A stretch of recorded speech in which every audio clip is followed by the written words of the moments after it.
제 이름은 지원입니다. 저는 36살입니다. 그리고 11년간의 회사 생활을 마감하는 마지막 날, 11년을 보낸 같은 회사에서 제 의자에, 제 책상에 앉아 아직도 비활성화되지 않은 제 컴퓨터 로그인 정보를 사용하고 있던 그녀가 저를 올려다보며 말했습니다. 떠나시기 전에 책상을 완전히 정리해 주시겠어요? 새롭게 시작하고 싶어서요. 그녀는 회사에 입사한 지 3개월밖에 되지 않았습니다.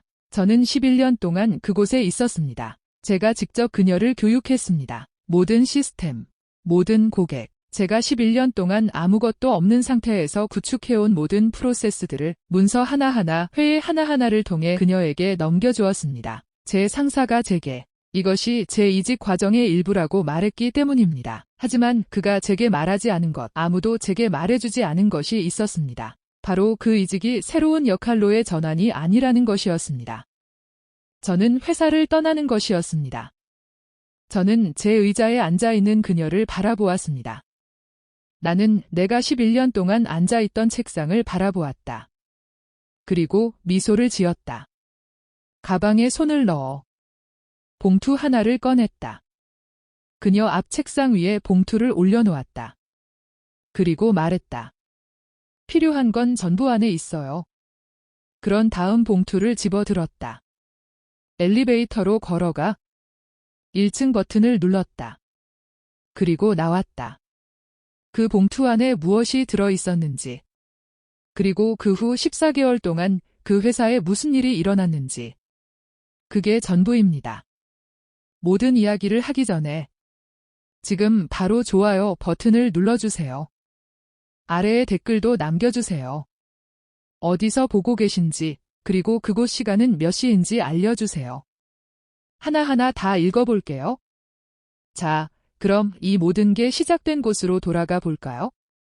나는 2012년 3월에 미래에셋에 입사했다. 25살이었다. 주니어 마케팅 애널리스트. 연봉 3,800만 원, 구석에 있는 책상. 모두가 쓰는 프린터 옆. 그런데 아무도 종이를 채워 넣지 않는 책상. 내가 직접 채워 넣었다. 매번. 아무도 시키지 않았는데도 그게 바로 내가 어떤 사람이었는지 말해줄 것이다. 11년 동안 그 사무실에서 내가 어떤 사람이었는지, 해야 할 일을 누군지 시키지 않아도 알아서 하는 사람. 내 상사. 강병철 씨는 내가 입사했을 때 회사에 16년째 재직 중이었다. 나이는 51세였다. 매일 같은 스타일의 정장을 입으셨다. 진회색이나 남색. 다른 색은 절대 입지 않으셨다. 그리고 회의에서 아이디어를 내놓고는 마치 자신이 낸 것처럼 자연스럽게 행동하는 버릇이 있었다. 너무 감쪽 같아서 절대 증명할 수 없었지만 항상 그랬다. 입사 첫 해에 나는 고객 유지 전략을 개발했다. 덕분에 연간 고객 이탈률이 14%나 줄었다. 강 이사님이 이사회에 발표를 하셨습니다. 제 슬라이드를 사용하셨죠. 표지 글꼴도 바꾸셨습니다. 하지만 제 이름은 한 번도 언급하지 않으셨습니다. 회의실에 함께 있었던 동료에게서 알게 되었습니다. 그때 저는 25살이었습니다. 저는 아무 말도 하지 않았습니다. 제 자리로 돌아가서 프린터 용지를 다시 채웠습니다. 그리고 계속 일을 했습니다. 그 일자리가 필요했기 때문입니다. 그리고 스스로에게 이렇게 말했기 때문입니다. 이게 바로 인생이야. 노력해서 얻어야 해. 때가 되면 내 차례가 올 거야. 11년 동안 그렇게 스스로에게 되뇌었습니다. 그 사이 시간이 모두 나빴던 것은 아닙니다. 솔직히 말씀드리자면 좋은 프로젝트도 있었고 좋은 동료들도 있었고 제가 자랑스러워할 만한 진짜 일들도 있었습니다. 28살에 시니어 애널리스트가 되었고 31살에 마케팅 팀장이 되었고 33살에 고객 전략 책임자가 되었습니다. 승진할 때마다 노력의 결실을 얻었다는 느낌이 들었습니다. 실제로 노력해서 얻은 것이었으니까요. 고객 기반 성장의 모든 퍼센트 포인트. 성공한 모든 캠페인. 유효한 모든 전략에는 제 손길이 닿아 있었습니다. 강 이사님도, 이사회도, 고객들도 이 사실을 알고 있었습니다. 연간 매출이 총 20억 원에 달하는 최대 고객 세 곳은 저와 특별한 관계를 맺고 있었습니다. 회사가 아닌 저와 말입니다. 그들은 제 직통 전화로 연락했고 개인적으로 이메일을 보냈으며 문제가 생기면 제 이름을 대며 찾았습니다. 그 세 고객에게 저는 곧 회사였습니다. 그리고 강 이사님도 이 사실을 알고 계셨습니다. 바로 그게 문제였습니다. 2022년 9월 강 이사님이 저를 사무실로 부르셨습니다. 회사가 구조조정을 할 거라고 말씀하셨습니다. 간소화, 효율성 최적화, 직무 통합 같은 단어를 사용하셨습니다. 저는 그 모든 말씀을 들었습니다. 그리고 이렇게 물었습니다. 저를 해고하시는 건가요? 그는 말했다. 당신의 자리는 없어질 겁니다. 개인적인 감정은 아닙니다. 나는 그를 바라보았다. 11년. 이직률 14% 감소. 세 곳의 핵심 고객사. 지난 4년간 회사의 모든 전략 문서는 내가 부분적으로 또는 전적으로 작성했다. 개인적인 감정이 아니었다. 나는 물었다. 퇴직금은 어떻게 되나요? 그는 책상 위로 서류 한 장을 밀어주었다. 3개월치 퇴직금. 표준 추천서. 한 달의 인수인계 기간. 한 달. 11년의 경력을 넘겨주는데 나는 서류를 집어들었다. 나는 말했다. 변호사와 상의해야겠습니다. 그는 약간 놀란 표정을 지었다. 대부분의 사람들은 그렇게 말하지 않는다. 내가 그렇게 말한 이유는 2주 전 뭔가 다가오고 있다는 특정한 느낌을 처음 받았을 때 아직은 분명하게 볼 수 없었지만 정 변호사에게 전화를 했기 때문이다. 정 변호사님은 이런 회의에서 무슨 말을 해야 하고 무슨 말을 하지 말아야 하는지 정확히 알려주셨습니다. 저는 자리에서 일어섰습니다. 그리고 말했습니다. 연락드리겠습니다. 그리고 그의 사무실을 나왔습니다. 정 변호사님은 여의도에서 노동법 전문 변호사로 일하셨습니다. 저는 그분을 어떤 계기로 알게 되었습니다. 동료는 3년 전 부당해고를 당했던 43살이었다. 날카롭고 민첩했으며 강 이사의 회사 변호사들이 던지는 어떤 말에도 전혀 동요하지 않았다. 내가 모든 것을 이야기했을 때 11년 동안의 일, 구조조정 이야기, 3명의 주요 고객, 공로 가로채기 패턴에 대해 그녀는 한치의 방해도 없이 경청했다. 그러고 나서 그녀는 말했다. 증거 자료가 있습니까? 원본 전략 문서. 당신의 기여를 보여주는 이메일 기록. 시간 기록이 있는 모든 것 작성 사실을 증명할 수 있는 자료가 있습니까? 나는 말했다. 모든 것이 있습니다. 11년 동안 모든 사본을 보관해 왔습니다. 그녀는 나를 바라보았다. 그녀는 말했다. 모든 것이요. 나는 말했다. 아버지께서 항상 말씀하셨습니다. 누군가가 언젠가 당신의 일을 가로채려 할 것처럼 업무 내용을 기록해 두라고. 아버지 말씀이 맞았습니다. 정 변호사는 미소를 지었다. 그녀는 말했다. 그렇다면 우리는 아주 좋은 위치에 있는 겁니다. 한 달간의 인수인계 기간은 제 인생에서 가장 이상한 한 달이었습니다. 두 번째 주에 제 후임자가 왔습니다. 그녀의 이름은 박수연이었습니다. 27살. 경력은 2년. 강 부장님이 직접 추천한 사람이었는데 나중에 알고 보니 강 부장님의 골프 친구 딸이었습니다. 그녀가 무능한 건 아니었습니다.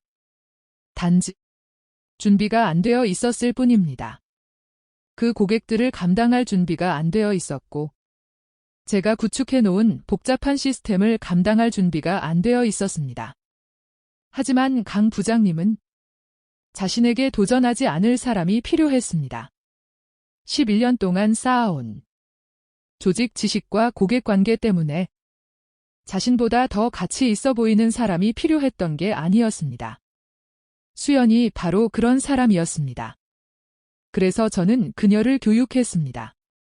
저는 전문적이었고 꼼꼼했으며 모든 질문에 답했고 모든 과정을 기록했습니다.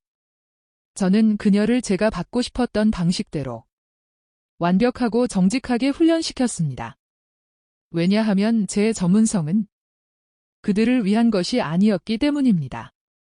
그것은 오로지 저 자신을 위한 것이었습니다. 그리고 제 본 모습은 제가 어떻게 대우받는지에 따라 변하지 않습니다. 하지만 한 가지는 솔직하게 말씀드리고 싶습니다. 그녀를 훈련시키는 동안 저는 다른 일도 하고 있었습니다. 매일 저녁, 퇴근 후 집에 돌아와서 고객들에게 전화를 걸었습니다. 악감정을 심어주려는 것도 아니고 회사에 대해 부정적인 말을 하려는 것도 아니었습니다. 그냥 이야기를 나누고 싶었습니다. 늘 그랬듯이 그들의 사업에 대해, 어려운 점에 대해, 현재 진행 중인 프로젝트에 대해 이야기했습니다. 그리고 그러한 대화 속에서 자연스럽게, 유기적으로 서로 신뢰하는 사람들 사이의 대화처럼 제 퇴사에 대한 이야기가 나왔습니다. 세 곳의 주요 고객사 모두 우려를 표했습니다. 그중 한 분, 중견 제약회사의 CEO이신 저와 6년 동안 함께 일하셨던 분이 직접 말씀하셨습니다. 지원 씨, 앞으로 어디를 가시든 계속 함께 일하고 싶습니다. 저는 감사합니다. 연락드리겠습니다. 라고 답했습니다. 저는 그 대화를 적어 두었습니다. 날짜, 시간, 그분의 정확한 말씀까지 3번의 대화를 모두 적어 두었습니다. 마지막 날, 수연이가 제게 책상을 정리하라고 했던 날, 저는 가방에 손을 넣었습니다. 봉투를 꺼냈습니다. 봉투 안에는 카드 한 장이 들어 있었습니다. 카드에는 정 변호사님의 이름과 직통 전화번호가 적혀 있었습니다. 그리고 제 손글씨로 쓴 메모가 있었습니다. 이게 생각보다 빨리 필요하게 될 겁니다. 제가 그렇게 말한 건 악의가 있어서가 아니었습니다. 그냥 사실이었기 때문입니다. 그리고 수연은 아무 잘못도 하지 않았고 그저 27살의 나이에 준비도 안 된 상태에서 맡은 일을 하려고 애쓰는 것뿐이었기에 자신이 발을 들인 환경이 윗사람이 16년 동안 주변 사람들이 너무 커지지 않도록 감시해온 곳이라는 사실을 알 자격이 있었다. 수연은 스스로 깨달을 것이다. 나는 그저 조금 앞서 나갈 수 있도록 도와준 것뿐이었다. 나는 마지막 근무일 2주 전에 개인 컨설팅 회사를 설립했다. JW 전략 파트너스. 1인. 나. 노트북 1대. 11년 동안 쌓아온 연락처 목록.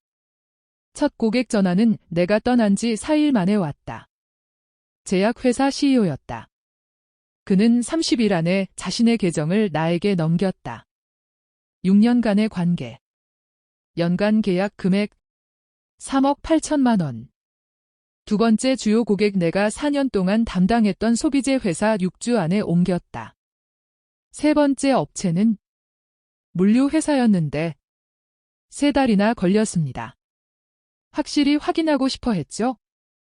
저는 이해했습니다. 기다렸습니다. 그들이 왔습니다. 강 이사님이 저에게 전화를 걸었습니다. 세 번째 달의 화요일 아침이었습니다. 저는 마포에 있는 작은 사무실 책상에 앉아 있었습니다. 그의 이름이 보였습니다. 전화를 받았습니다. 그가 말했습니다. 지원 씨, 이야기 좀 해야 할 것 같습니다. 제가 말했습니다. 네, 물론입니다. 무슨 이야기를 하고 싶으신가요? 그가 말했습니다. 고객사 문제입니다. 고객사들과의 상황이요. 제가 말했습니다. 고객사들이 스스로 결정한 겁니다. 저는 관여하지 않았습니다. 직접 만나서 확인해 보셔도 좋습니다. 잠시 침묵이 흘렀습니다. 그가 말했습니다.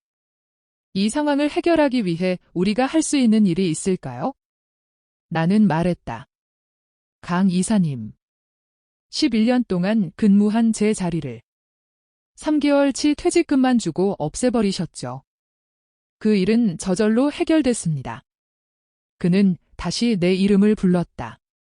나는 말했다. 10분 후에 회의가 있습니다. 몸 조심하세요. 그리고 전화를 끊었다.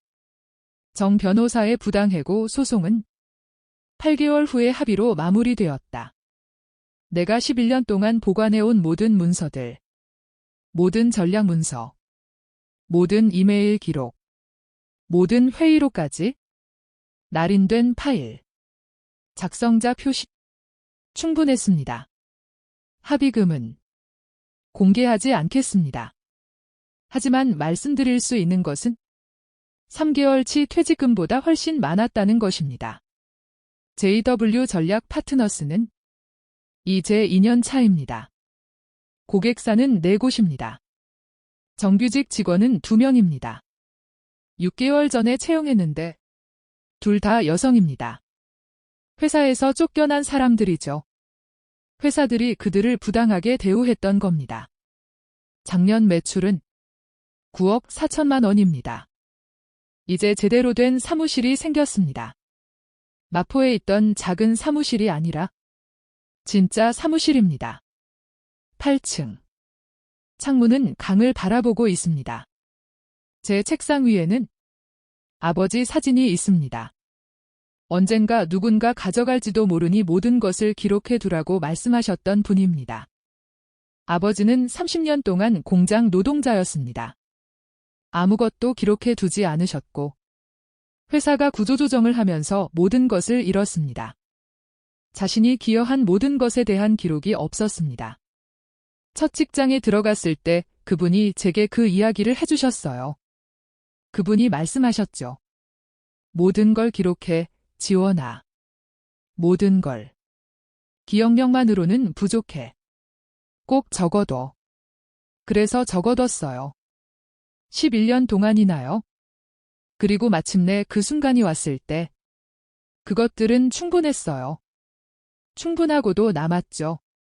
마지막으로 지금 이 방송을 보고 계신 모든 분들께, 지금 책상에 앉아 다른 사람이 가로채는 일을 하고 계신 분들께, 수년간 무언가를 만들어 왔지만 윗사람이 자기 것처럼 포장하고 계신 분들께, 말로든 묵묵히든 대체될 수 있다는 말을 들어보신 분들께, 여러분은 대체될 수 없습니다.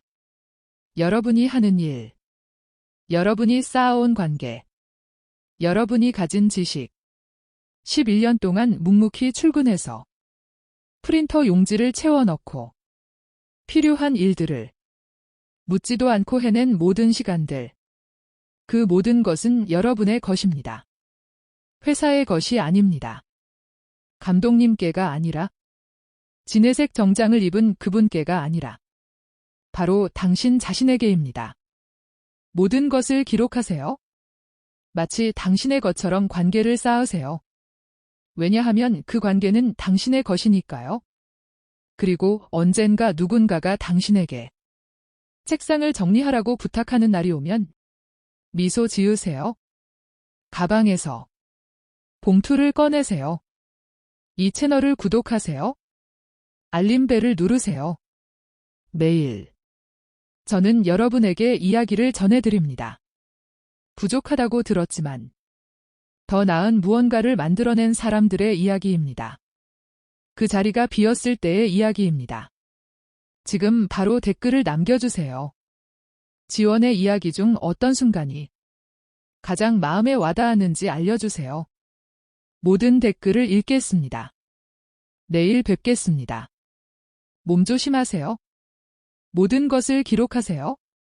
그리고 누구도 당신의 자리에 앉아 책상을 정리하라고 할 때 당신을 기억할 무언가를 남겨주지 않고는 절대 앉지 마세요.